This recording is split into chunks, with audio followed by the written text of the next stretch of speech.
అందరికీ నమస్తే. This is Sai Kumar. Welcome back to Sri Sai tutorial. మ్యాథ్స్కి సంబంధించి గతంలో వచ్చినటువంటి ప్రశ్నలు మనం ఎక్స్ప్లెయిన్ చేసుకోవడం అనేటువంటిది అయితే జరుగుతున్నది. ఆ ఒక్క ప్రశ్న మాత్రమే ఎక్స్ప్లెయిన్ చేయకుండా దానికి సంబంధించినటువంటి షార్ట్ ట్రిక్స్, అదేవిధంగా దానికి రిలేటెడ్గా ఉన్నటువంటి చాలా ఇన్ఫర్మేషన్ అనేటువంటిది మన వీడియోస్ ద్వారా మీకు చాలా క్వాలిటీగా అందించేటువంటి ప్రయత్నం అనేటువంటిది చేస్తున్నాను. కాబట్టి మ్యాథ్స్ అంటేనే రీచ్ అనేటువంటి చాలా తక్కువగా ఉంటుంది. కాబట్టి వీడియోని చూస్తున్నటువంటి ప్రతి ఒక్కరు కూడా తప్పకుండా లైక్ చేసి కనీసం మీ ఒక్క మిత్రునికైనా షేర్ చేసేటువంటి ప్రయత్నం అనేది అయితే చేయండి. ఇలాంటి క్వాలిటీ కంటెంట్తో పాటు టెట్టో డిఎస్సికి సంబంధించినటువంటి లేటెస్ట్ అప్డేట్స్, అదేవిధంగా ఫ్రీ క్లాసెస్, గైడెన్స్ అనేటువంటిది కూడా మీరు పొందాలి అనుకుంటే ఈ వీడియో క్రింద ఉన్నటువంటి సబ్స్క్రైబ్ బటన్ని క్లిక్ చేసుకొని పక్కనే ఉన్నటువంటి ఆల్ నోటిఫికేషన్ బెల్ ఐకాన్ని క్లిక్ చేస్తే నేను చేసేటువంటి ప్రతి వీడియో కూడా మీకు నోటిఫికేషన్ రూపంలోకి అయితే రావడం అనేటువంటిది అయితే జరుగుతుంది. గత 6 సంవత్సరాల నుంచి రెగ్యులర్గా మన గ్రూప్స్లో మీకు చాలా ఫ్రీ మెటీరియల్ అనేటువంటిది టెట్టో డిఎస్సికి సంబంధించి షేర్ చేయడం అయితే జరుగుతూ ఉన్నది. ఇంకా ఎవరైనా మన గ్రూప్స్లో జాయిన్ అవ్వని వాళ్ళు ఉంటే ఈ వీడియో యొక్క టైటిల్ మీద క్లిక్ చేసింది అనుకోండి, డైరెక్ట్గా బ్లూ కలర్లో లింక్స్ అనేటువంటివి ఉంటాయి. వాటిపైన క్లిక్ చేసుకుని డైరెక్ట్గా జాయిన్ చేసి ఈ ఫ్రీ మెటీరియల్, అదేవిధంగా టెట్టో డిఎస్సికి సంబంధించిన లేటెస్ట్ అప్డేట్స్ అన్నీ కూడా మీరు తెలుసుకోవడానికి అవకాశం అయితే ఉంటుంది. రాబోయేటువంటి డిఎస్సికి సంబంధించి కూడా రెగ్యులర్గా ఈ టెట్ అయిపోగానే మీకు కరెంట్ అఫైర్స్ అనేటువంటి కూడా డైలీ మీకు అందజేయడం అనేటువంటిది అయితే జరుగుతుంది. అదేవిధంగా ఇప్పుడే జాయిన్ అయిన వాళ్ళకి అవన్నీ కూడా గతంలో షేర్ చేసినవి కనిపించాయి. కాబట్టి అక్కడే రెండవ లింక్గా మన శ్రీ సాయి ట్యూటోరియల్ అనేటువంటి యాప్ లింక్ అనేటువంటిది అయితే ఉంటుంది. డౌన్లోడ్ చేసుకోండి.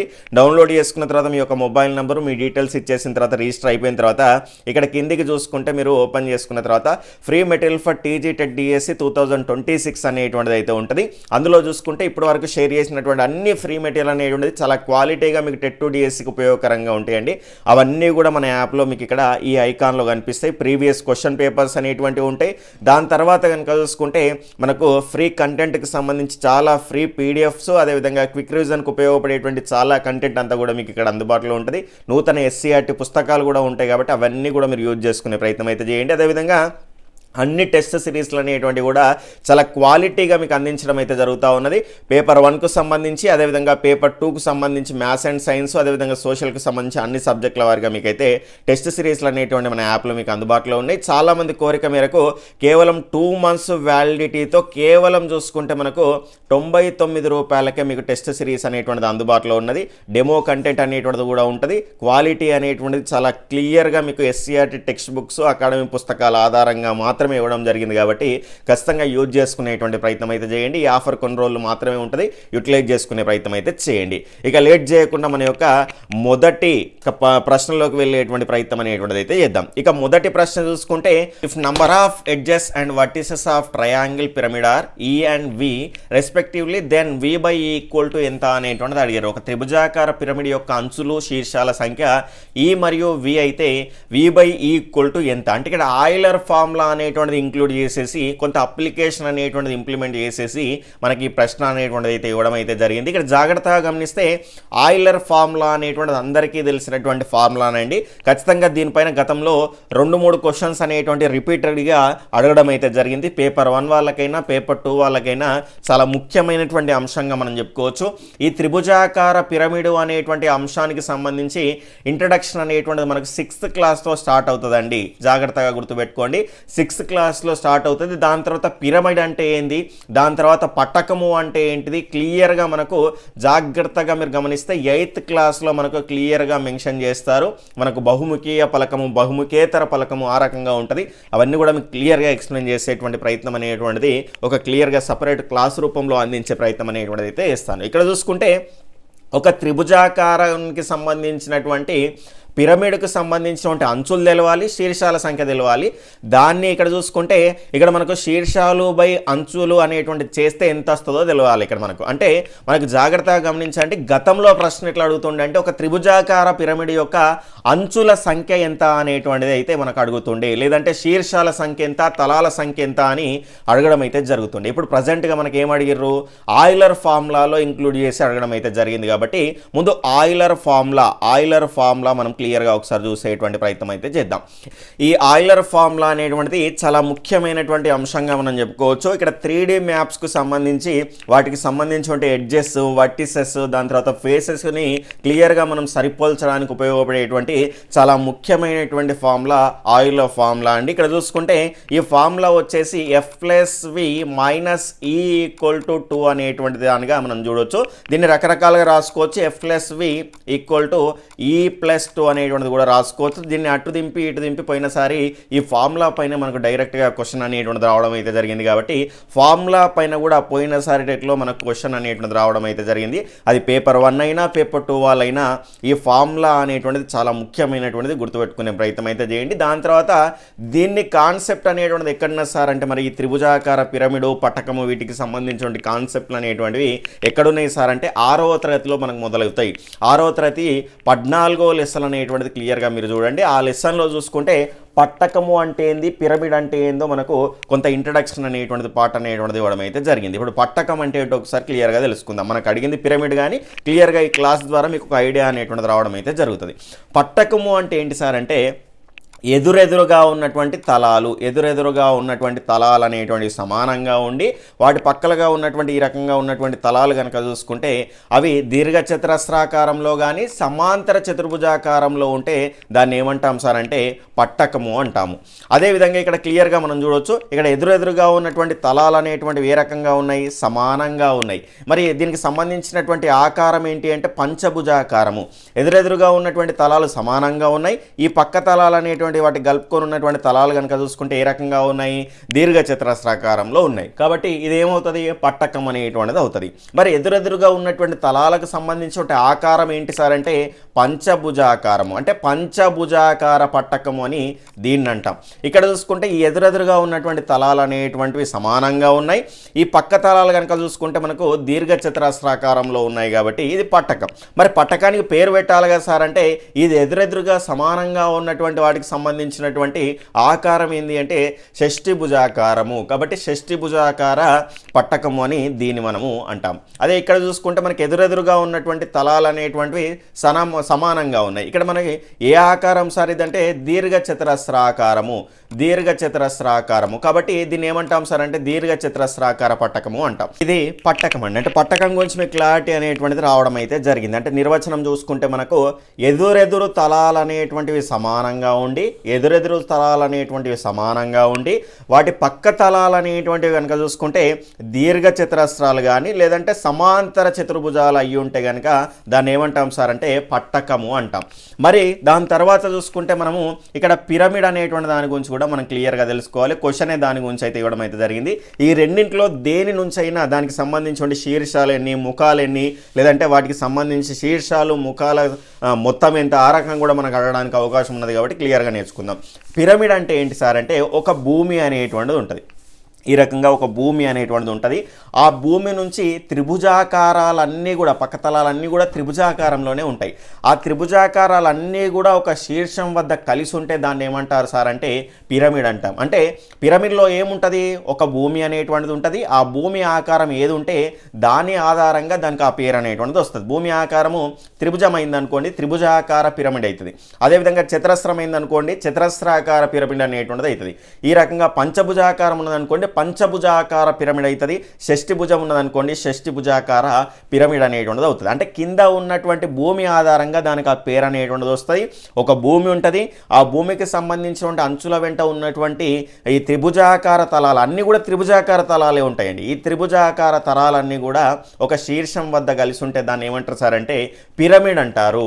ఈ రకంగా పిరమిడ్కు సంబంధించి దాని తర్వాత మనకు నెక్స్ట్ కనుక చూసుకుంటే పట్టకంకు సంబంధించి ఖచ్చితంగా ప్రశ్న అనేటువంటిది అది టెట్లో కానీ డిఎస్సిలో కానీ రెగ్యులర్గా మనకు వస్తూ ఉన్నటువంటి సందర్భాన్ని మనం చూడడం జరిగింది. కాబట్టి క్లియర్గా ఇక్కడ దీనికి సంబంధించి 6th క్లాస్లో 14వ లెసన్ అండి. అదేవిధంగా 8th క్లాస్లో చూసుకుంటే టెక్స్ట్ బుక్లో ఉన్నటువంటిది 13వ లెసన్. క్లియర్గా చూడండి, కంప్లీట్గా మీకు ఐడియా అనేటువంటిది రావడం అయితే జరుగుతుంది. ఇంకా ఇన్ డీటెయిల్గా ఇక్కడ కొంత కాన్సెప్ట్ 8th క్లాస్లో బహుముఖ పలకము, బహుముఖేతర పలకము అనేటువంటిది ఇస్తారు. అది కూడా క్లియర్గా మీకు వివరించేటువంటి ప్రయత్నం అనేటువంటిది అయితే చేయడం అయితే జరుగుతుంది. ప్రజెంట్ ఈ కాన్సెప్ట్ అనేటువంటిది ఇక్కడ ఒడగొట్టుకునే ప్రయత్నం అయితే చేద్దాం. ఇప్పుడు ఒక త్రిభుజాకార పిరమిడ్కు సంబంధించినటువంటి భూమి త్రిభుజం, దీన్ని ఏమంటామట చతుర్ముఖి అని కూడా అంటాము. జాగ్రత్తగా గమనించండి. చతుర్ముఖి అంటాం. అంటే చతుర్ముఖి యొక్క తలాల సంఖ్య ఎంత, అంచుల సంఖ్య ఎంత, శీర్షాల సంఖ్య ఎంత అని కూడా అడగొచ్చు. మరి చతుర్ముఖి అంటే ఏంటి సార్? త్రిభుజాకార పిరమిడ్ అనేటువంటిది మనకు గుర్తు రావాలి, ఈ అంశాన్ని గుర్తుపెట్టుకోండి. దాని తర్వాత ఇక్కడ చూసుకుంటే తలాల సంఖ్య అంటే ఫేసెస్ అనేటువంటివి ఎన్ని ఉన్నాయో చూద్దాం. ఇదొకటి, దాని తర్వాత ఇదొకటి, దాని తర్వాత ఇదొకటి, మనకు కనబడకుండా కింద ఉన్నటువంటి ఇంకోటి. ఎన్ని ఉన్నాయి సార్? 4 తలాలు అనేటువంటివి అయితే ఉన్నాయి. ఇక్కడ అంచులు చూద్దాం. 1 2 3 4 5 6 6 అంచులు అనేటువంటివి ఉన్నాయి. మరి శీర్షాల సంఖ్య ఇక్కడొకటి, ఇక్కడొకటి, ఇక్కడొకటి, ఇక్కడొకటి, ఎన్ని ఉన్నాయి సార్? మొత్తం 4 ఉన్నాయి. ఒకటే గుర్తుపెట్టుకోండి, బండ గుర్తు. పిరమిడ్కి ఎప్పుడైనా కూడా, పిరమిడ్ అనేటువంటి దానికి ఎప్పుడైనా కూడా మనకి ఇక్కడ తలాల సంఖ్య, శీర్షాల సంఖ్య అనేటువంటిది ఎల్లప్పుడూ కూడా మీరు సమానంగా ఉంటుంది అనేటువంటి అంశాన్ని ఖచ్చితంగా గుర్తుపెట్టుకోండి. ఇప్పుడు మనకి ఇచ్చినటువంటి ప్రశ్న ఏంది సార్? మనకు ఇక్కడ ఎడ్జెస్ మరియు వర్టిసెస్. ఇక్కడ వర్టిసెస్ అనేటువంటి మనకి ఎన్ని వచ్చినాయి సార్? త్రిభుజాకార పిరమిడ్కు దీన్నే చతుర్ముఖి అని కూడా అంటామన్నాం కదా. చతుర్ముఖి అనేటువంటిది కూడా మనము పిలువడం అయితే జరుగుతుంది.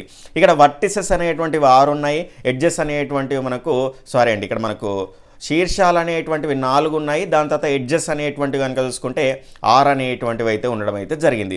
2 2ల 2 3ల. కాబట్టి ఆన్సర్ అనేటువంటిది 2/3 అనేటువంటిది అవుతుంది. ఇక మిగిలినటువంటి కాన్సెప్ట్ అనేటువంటిది చూసేటువంటి ప్రయత్నం అనేటువంటిది అయితే చేద్దాం. ఇక్కడ చూసుకుంటే చతురస్రాకార పిరమిడ్ భూమి ఏ రకంగా ఉంటుంది? చతురస్రాకారంలో ఉంటుంది. కాబట్టి దీన్ని చతురస్రాకార పిరమిడ్ అన్నాం. దీనికి సంబంధించి తలాల సంఖ్య ఇక్కడ చూసుకుంటే 1, దాని తర్వాత 2, దాని తర్వాత 3, ఇటువైపు ఉన్నటువంటి 4, దాని తర్వాత 5.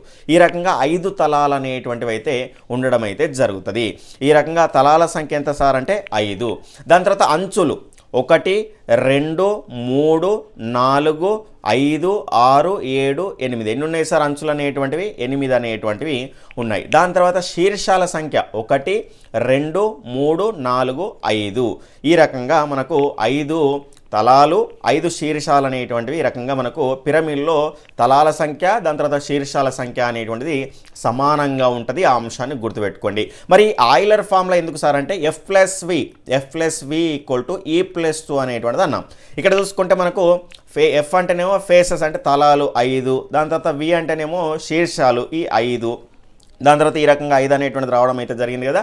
మరి ఈ రకంగా ఈ అంటే ఏంటిది? మనకు ఈ అంటేనేమో ఎడ్జెస్ అంటే 8, ఈ 8 ప్లస్ 2. ఇక్కడ చూసుకుంటే 5 + 5 ఎంత? 10. 8 + 2 ఎంత? 10. కాబట్టి ఇవి మనం కరెక్ట్గా మనము చేసుకున్నాము అనేటువంటి అంశాన్ని అయితే క్లియర్గా మీరు గమనించాల్సినటువంటి అవసరం అయితే ఉంటుంది. ఇక్కడే కనుక చూసుకుంటే వక్రతలాల సంఖ్య ఎంత అని మనకు క్లియర్గా ఇవ్వడం అయితే జరిగింది. వక్రంగా ఈ రకంగా వక్రంగా ఉండేటువంటి తలాలు ఎన్ని ఉంటాయి? శంకుకు ఒక తలం అనేటువంటిది ఉంటుంది. సమతలం కింద ఉన్నటువంటిది ఏ రకంగా ఉంటుంది? సమతలం అనేటువంటిది అయితే ఉంటుంది. అది మనకు క్లియర్గా ఒకటైతే ఉంటుంది. శీర్షాలు ఎన్ని ఉంటాయి సార్ అంటే 1 ఉంటుంది. దాని తర్వాత వక్రతలాల సంఖ్య స్తూపానికి ఎంత ఉంటుంది సార్ అంటే 1 ఉంటుంది. దాని తర్వాత సమతలాలు 2 ఉంటాయి, శీర్షాలు అనేటువంటివి ఉన్నాయి. ఇక్కడ వక్రతలాల సంఖ్య అనేటువంటిది 1 ఉంటుంది, సమతలాలు అనేటువంటివి 0, శీర్షాలు అనేటువంటివి 0. ఇది ఈ ఆకారాలకు సంబంధించినటువంటి ఇన్ఫర్మేషన్. ఈ రకంగా మీరు చాలా క్లియర్గా ప్రతిదాన్ని నేర్చుకోవాలి. దాని తర్వాత మరో ముఖ్యమైనటువంటి కాన్సెప్ట్, దీనిపైన కూడా డైరెక్ట్గా ప్రశ్న అనేటువంటిది అడిగారు, డిఎస్సిలో అడిగారు, టెట్లో అడిగారు, ఈసారి కూడా రావడానికి అవకాశం అనేటువంటిది అయితే ఉంటుంది. కెలిడయాస్కోప్ అన్నా కూడా, త్రిభుజాకార పట్టకము అన్నా కూడా 2 కూడా ఒకటే. త్రిభుజాకార పట్టకము అన్నా ఒకటే, కెలిడయాస్కోప్ అన్నా కూడా ఒకటే. జాగ్రత్తగా గుర్తుపెట్టుకునే ప్రయత్నం అనేటువంటిది అయితే చేయండి. దీనికి సంబంధించి త్రిభుజాకార తలాల సంఖ్య ఎంత అంటే ఎన్ని ఉన్నాయి సార్? మనకు 2 అనేటువంటివి ఉన్నాయి. మరి దీర్ఘచతురస్రాకార తలాలు అనేటువంటివి ఉన్నాయి. ఎన్ని ఉన్నాయి? మనకు ఇటొకటి, దాని తర్వాత కింది వైపు 1. ఎన్ని ఉన్నాయి సార్? 3 అనేటువంటివి ఉన్నాయి. మరి అంచుల సంఖ్య ఎంత అంటే 1 2 3, అటువైపు కూడా 3 ఉంటాయి. ఎన్ని ఉంటాయి? 6. దాని తర్వాత 7, దాని తర్వాత 8 9. ఈ రకంగా అంచుల సంఖ్య అనేటువంటిది 9 ఉంటుంది. మరి శీర్షాల సంఖ్య ఎంత అంటే 1 2, దాని తర్వాత 3, దాని తర్వాత 4 5 6 అనేటువంటిది శీర్షాల సంఖ్య. ఈ రకంగా మనకు ఈ కాన్సెప్ట్ అనేటువంటిది నేర్చుకోవాల్సినటువంటి అవసరం అనేటువంటిది అయితే ఉంటుంది. ఈ రకంగా ఒక్క ప్రశ్నతో చాలా అంశాలను మనం నేర్చుకోవడం అయితే జరిగింది. ఎస్సీఆర్టీ టెక్స్ట్ బుక్లో చాలా కంటెంట్ ఉందండి. అంటే అందులో డైరెక్ట్గా అడుగుతారంటే డైరెక్ట్గా అడగకపోవచ్చు. ఇప్పుడు అడిగింది అయితే డైరెక్ట్గానే అండి. కొంత అప్లికేషన్ ఓరియంటెడ్గా ఆయిలర్ ఫార్ములాను బేస్ చేసుకుని అడగడం అయితే జరిగింది. కాబట్టి ఇలా మనం చాలా క్లియర్గా ఎస్సీఆర్టీ టెక్స్ట్ బుక్లు చదివినాం అనుకోండి, ఇప్పుడు మ్యాథ్స్ వాళ్ళు అయితే ఇంకా చాలా కాన్సెప్ట్ అనేటువంటి నేర్చుకుంటారు. నాన్ మ్యాథ్స్ వాళ్ళు అయితే సులభంగా అర్థం చేసుకోవడానికి చాలా రకాల ఎగ్జాంపుల్స్ అనేటువంటివి అయితే ఉంటాయి. కాబట్టి క్లియర్గా మీరు నేర్చుకోవడానికి అవకాశం అనేటువంటిది అయితే ఉంటుంది. మీ సపోర్ట్ ఉంటే రెగ్యులర్గా మ్యాథ్స్లో వస్తున్నటువంటి ప్రశ్నలపైన వీడియోస్ అనేటువంటివి అందించడానికి నేను సిద్ధంగా ఉన్నాను. నాకు కావాల్సిందల్లా మీ యొక్క తోడ్పాటు మాత్రమే. లైక్ చేసి మీ యొక్క ఫ్రెండ్స్కి కూడా షేర్ చేసేటువంటి ప్రయత్నం అయితే చేయండి. ఈ బహుముఖి పలకము బహుముఖేతర పలకంకు సంబంధించి కూడా క్లియర్గా మీకు దానికి సంబంధించి కాన్సెప్ట్ అనేటువంటిది వివరించేటువంటి ప్రయత్నం అనేటువంటిది అయితే చేస్తాను. మీరు కూడా ఒకసారి క్లియర్ డాటా చూడాలనుకుంటే 8th క్లాస్లో ఉన్నటువంటి 13వ లెసన్, 6th క్లాస్లో ఉన్నటువంటి 14వ లెసన్ కూడా క్లియర్గా చూడండి. 7th క్లాస్లో కూడా దీనికి రిలేటెడ్గా కొన్ని ఎగ్జాంపుల్స్ అయితే ఉంటాయి, చూసుకునే ప్రయత్నం అనేటువంటిది అయితే చేయండి. దాని తర్వాత 8th క్లాస్లో చూసుకుంటే ఈ రకంగా పటకము పిరమిడ్ త్రిభుజాల సంఖ్య ఎంత, ఈ రకంగా భుజముల సంఖ్య ఎంత అడిగారు. దాని తర్వాత ఇక్కడ ఇవన్నింటిపైన కూడా దానికి సంబంధించినటువంటి తలములు ఎన్ని, శీర్షములు ఎన్ని, అంచులు ఎన్ని, ఈ రకంగా మనకు అడుగుతూ ఉన్నారు. కాబట్టి క్లియర్గా ఇవన్నీ కూడా మీరు చూసుకునే ప్రయత్నం అయితే చేయండి. ఇక్కడ ఆయిలర్ ఫార్ములా అనేటువంటిది కూడా మనకు క్లియర్గా ఇవ్వడం అయితే జరిగింది. 9 మామిడి పండ్ల ధర 288 అయితే 4.34 డజన్ మామిడి పండ్ల ధర ఎంత అని అడగడం అయితే జరిగింది. ఇక్కడ గ్యారంటీగా మనకి ఈ రకమైనటువంటి అంశం పైన, అంటే ఇదే రకంగా కాదు, కొంత డిఫరెంట్గా ఇక్కడ ఏమి ఇచ్చారు, డజన్ అనేటువంటిది ఇచ్చారు. ఇక నెక్స్ట్ చూసుకుంటే మనకు రేము కానీ, దస్తా కానీ, స్కోరు కానీ, గ్రోస్ కానీ, ఈ రకంగా మనకు ప్రశ్నలు అనేటువంటివి రావడానికి అవకాశం అనేటువంటిది ఉన్నది. కాబట్టి క్లియర్గా మనం నేర్చుకునే ప్రయత్నం అయితే చేద్దాం. ఇక్కడ 9 మామిడి పండ్ల ధర ఎంత, 288 రూపాయలు. కానీ ఇక్కడ డజన్ అనేటువంటిది అన్నాడు. కానీ డజన్ అంటే ఎన్ని వస్తువులు? మరి ఇక్కడ 9 మామిడి పండ్లు చూసుకుంటే డజన్ అంటే ఎన్ని మామిడి పండ్లు వస్తాయి? 12 మామిడి పండ్లు అనేటువంటివి వస్తాయి. కానీ డజన్ లెక్క అయితే మనకు అమ్మరు. కానీ ఇక్కడ చూసుకుంటే డజన్ అనేటువంటిది ఇంక్లూడ్ చేసిండు. ఇక్కడ డజను అంటే 12 వస్తువులు. కానీ ఇక్కడ చూసుకుంటే ఎన్ని ఉన్నాయి? మరి 4.34 డజన్ అన్నారు. కాబట్టి ఇక్కడ ఇది పూర్ణాంక రూపంలో 4.34 రూపంలో ఉంది. కాబట్టి దీన్ని నార్మల్ రూపంలోకి మార్చుకుందాం. నార్మల్ రూపంలోకి మార్చుకోవాలంటే చలికి కొంత నోరు తిరుగుతలేదు, అర్థం చేసుకుంటారని ఆశిస్తున్నాను. 4 4 16, 16కు 3 కలిపితే 19/4 అనేటువంటిది ఇక్కడ దీనికి సంబంధించి పూర్ణాంకం రూపంలో మార్చుకుంటూ వస్తుంది. అంటే దీని కింది దాన్ని నాన్ మ్యాథ్స్ వాళ్ళు అర్థం కాని వాళ్ళు ఎవరైనా ఉంటే ఈ పూర్ణాంకం రూపంలో ఉన్నదాన్ని నార్మల్ రూపంలోకి మారవాలంటే 4 4 16, 16కు 3 కలిపితే మనకు 19 వస్తుంది. ఆ 19 పైన వేసుకోవాలి. కింద ఉన్నటువంటి ఈ హారాన్ని అలానే ఇక్కడ మనకు డైరెక్ట్గా పెట్టేసుకోవాలి. 19/4 అనేటువంటిది వస్తుంది. ఇక్కడ డజన్కు 12 వస్తువులు. కానీ ఇక్కడ ఎన్ని డజన్లు అన్నారు? 4.34 అన్నారు. అంటే దాని వాల్యూ మనకి ఎంత వచ్చింది? 19/4 ఇంటూ 19/4 వస్తువులు అనేటువంటిది అవుతుంది. ఇప్పుడు ఇక్కడ మనకు జాగ్రత్తగా గమనిస్తే 4 1 4 3 ఇక్కడ 19 3 మనకు 57 అనేటువంటిది అయితే రావడం అనేటువంటిది జరుగుతుంది. అంటే 9 వస్తువులకు సంబంధించి రేట్ ఎంత? 288 రూపాయలు. ఇక్కడ మనకు మొత్తంగా ఇప్పుడు ఎన్ని వస్తువులు వచ్చినాయి? మనకు 57 వస్తువులు అనేటువంటివి అయితే రావడం అనేటువంటిది జరిగింది. 57 వస్తువులకు సంబంధించినటువంటి కాస్ట్ ఎంత అనేటువంటిది కనుక్కోవాలి. ఈ రకంగా అనుకునేటువంటి సందర్భంలో చాలామంది అడ్డగుణకారం చేస్తారు. ఇక్కడ చూసుకుంటే ఈ రకంగా క్రాస్ మల్టిప్లికేషన్ చేస్తే 57 × 288/9 x అని ఈ రకంగా క్యాన్సిల్ చేస్తారు. కానీ డైరెక్ట్గా ఈ రకంగా ఉన్నటువంటి దాన్ని డైరెక్ట్గా క్యాన్సిల్ చేసుకోవచ్చు, ఇబ్బంది ఏం లేదు. లేదు మీకు అర్థం కాలేదు అంటే ఈ రకంగా కూడా చేసుకోండి. 9 తోటి పోతుందా లేదా అని తెలుసుకోవాలంటే భాజనీయత సూత్రాలు అనేటువంటి మనకు రావాల్సిన అవసరం అయితే ఉంటుంది. మొత్తంగా వీటికి సంబంధించి అంకమూలం తీయాలంటే వీటన్నిటిని కలుపుకోవాలి. 8కి 8 కలిపితే 16, 16కు 2 కలిపితే మనకు 18 అనేటువంటిది వస్తుంది. అంటే 9 ఎక్కడంలో 18 పోతుంది కాబట్టి ఈ నంబర్ క్యాన్సిల్ అవుతుంది. 9 1 9, 9 3 27, 1 మిగులుతుంది, 9 2 18. అంటే ఇక్కడ మనకు 57 × 32 చేస్తే మనకు ఆన్సర్ అనేటువంటిది రావడం అనేటువంటిది అయితే జరుగుతుంది. ఇక్కడ చూసుకుంటే ఇట్లా కూడా డైరెక్ట్గా మీరు మల్టిప్లికేషన్ చేయొచ్చు. ఫస్ట్ 2 తోటి చేయాలి కదా. 2 ఏళ్ళ 14, 1 క్యారీ ఫార్వర్డ్, దాని తర్వాత 2 5 10, 10 కోటి కలిపితే 11 అనేటువంటిది అయితే వస్తుంది ఇక్కడ. దాని తర్వాత నెక్స్ట్ మనం 3 తోటి చేయాలి. 3 తోటి చేసేటువంటి సందర్భంలో ఒకటి మనం వదిలిపెట్టి మిగతా దానిలో యాడ్ చేసుకుంటాం గుణకారం చేసేటువంటి సందర్భంలో.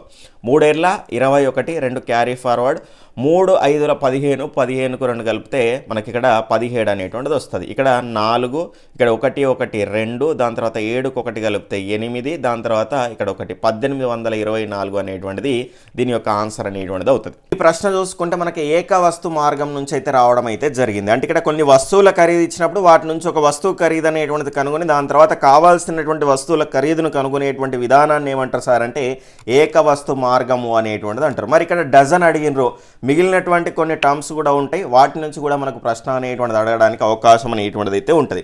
ఇక్కడ డజన్కు రిలేటెడ్గా ఉన్నటువంటి ఒక అంశాన్ని మనం ఇప్పుడు చూద్దాం, మిగిలినటువంటివి కూడా మనం మాట్లాడుకునేటువంటి ప్రయత్నం అయితే చేద్దాం.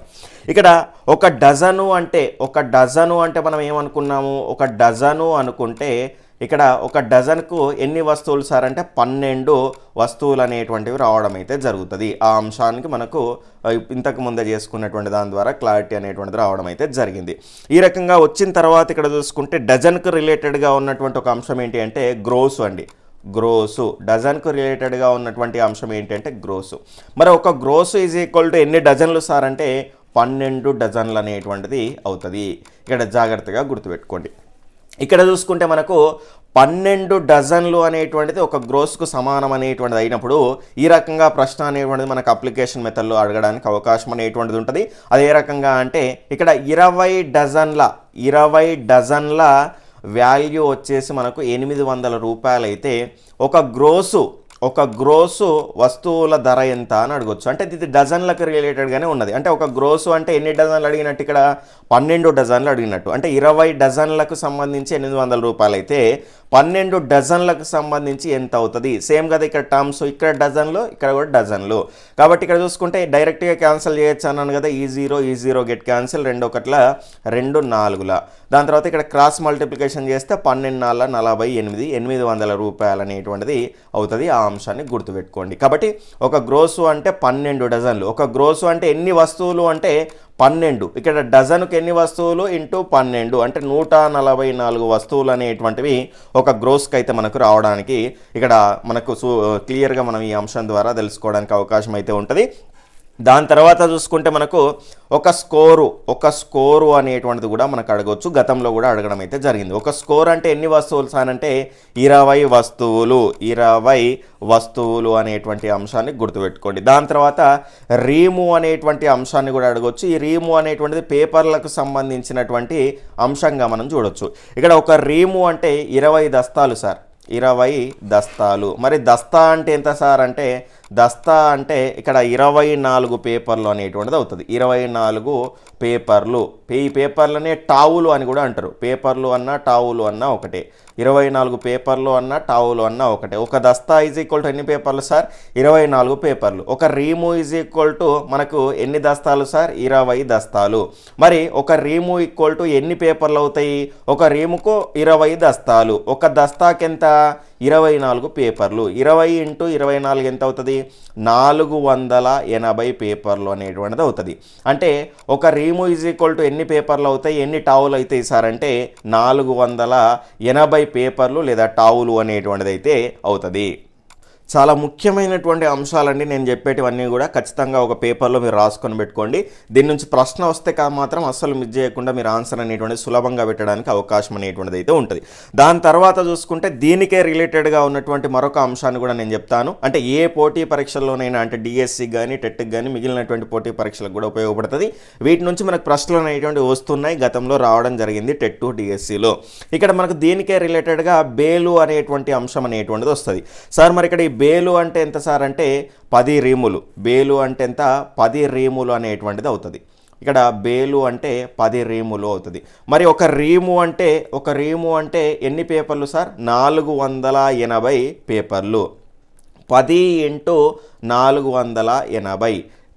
మనకి ఇక్కడ ఒక 0 యాడ్ చేసుకుంటే 4800 పేపర్లు అనేటువంటిది అయితే ఇక్కడ మనకు రావడం అయితే జరుగుతుంది. ఒక బేలు ఈక్వల్ టు ఎన్ని పేపర్లు సార్ అంటే ఇక్కడ 4800 పేపర్లు. ఈ పేపర్లను ఏమంటారని చెప్పినా టావులు అని కూడా అంటారు. ఆ అంశాన్ని గుర్తుపెట్టుకునే ప్రయత్నం అనేటువంటిది అయితే చేయండి. దాదాపుగా ఇవన్నీ దీనికి సంబంధించి ముఖ్యమైన కాన్సెప్ట్స్ అనేటువంటివి అయిపోయినాయి. దాని తర్వాత ఇక్కడ రోజుకు ఎన్ని గంటలు సార్? మనకు 24 గంటలు. 24 గంటల్లో కనుక చూసుకుంటే ఎన్ని నిమిషాలు అంటే మనకి ఇక్కడ ఇంటూ 60 చేస్తే మనకు రావడం అయితే జరుగుతుంది. ఒక రోజుకి ఎన్ని నిమిషాలు సార్ అంటే 1440 నిమిషాలు అనేటువంటిది అవుతుంది. ఇక్కడ ఈ నిమిషాల పైన రోజులు ఇచ్చేసి నిమిషాలు సెకండ్ల పైన కూడా ప్రశ్నలు అనేటువంటివి అయితే అడుగుతూ ఉన్నటువంటి సందర్భాన్ని అయితే మనం చూస్తూ ఉన్నాం. అయితే మరి ఒక రోజుకి ఎన్ని సెకండ్లు సార్ అంటే ఒక రోజుకు 24 గంటలు, ఒక గంటకు 60 నిమిషాలు, ఇక్కడ ఒక నిమిషానికి 60 సెకండ్లు కాబట్టి మొత్తంగా వీటన్నిటిని మనం గుణించినాం అనుకోండి 86,400 సెకండ్లు అనేటువంటిది మనకు ఒక రోజుకైతే రావడం అయితే జరుగుతుంది. దీని మీద కూడా మనకు గతంలో ప్రశ్నలు అనేటువంటివి రావడం అయితే జరిగింది. ఇదంతా కూడా ఏకవస్తు మార్గం అండి. దాని తర్వాత చూసుకుంటే మనకిప్పుడు ఇవన్నీ మనం చూసినాం. ఇక క్వింటాలు కేజీలకు సంబంధించి అయితే మనం చూద్దాం. సార్ ఒక క్వింటాలు అంటే మనకి ఎన్ని కేజీలు సార్? 100 కేజీలు. క్వింటాల్ అంటే ఎన్ని కేజీలు? 100 కేజీలు. మరి టన్ అంటే ఎన్ని కేజీలు? ఒక టన్ను అంటే ఎన్ని కేజీలు అంటే 1000 కేజీలు అనేటువంటిది అవుతుంది. 1000 కేజీలు అయితే ఒక టన్ను. మరి క్వింటాల్ ఎన్ని అవుతాయి సార్ అంటే 10 క్వింటాళ్ళు. 10 క్వింటాళ్ళు అయితే ఒక టన్ను అనేటువంటిది అవుతుంది. జాగ్రత్తగా మీరు గుర్తుపెట్టుకునే ప్రయత్నం అయితే చేయండి. అంటే ఇక్కడ ఒక టన్ను అంటే ఎంత సార్? ఒక టన్ను అంటే మనకు ఇక్కడ చూసుకుంటే 1000 కేజీలు. 1000 కేజీలు. మరి ఇక్కడ చూసుకుంటే మనకు మెట్రిక్ టన్ అనేటువంటిది కూడా ఉంటుంది. ఈ మెట్రిక్ టన్ అన్నా కూడా 1000 కేజీలే. ఆ అంశాన్ని గుర్తుపెట్టుకోండి, కన్ఫ్యూజ్ అయ్యేటువంటి అవకాశం అనేటువంటిది ఉంటుంది. మెట్రిక్ టన్ అన్నా కూడా మనకు 1000 కేజీలే. ఆ అంశాన్ని గుర్తుపెట్టుకోండి. ఈ రకంగా మనకు ఒక రకమైనటువంటి రీము, టన్ను, బేలు, దాని తర్వాత దస్తా, ఈ రకంగా ఇచ్చేసి ఒక వస్తువుకు సంబంధించినటువంటి వాల్యూ ఇచ్చేసి మనకు మిగిలినటువంటి వస్తువులకు సంబంధించినటువంటి వాల్యూ ఎంత అని అడగడానికి అవకాశం ఉంటుంది. కాబట్టి ఇది ఏకవస్తు మార్గం అండి. ఇది ఏకవస్తు మార్గం నుంచి రెగ్యులర్గా ప్రశ్నలు అనేటువంటివి రావడం అనేటువంటి జరుగుతున్నది. కాబట్టి ఇవన్నీ కూడా మీరు గుర్తుపెట్టుకునేటువంటి ప్రయత్నం అనేటువంటిది అయితే చేయండి.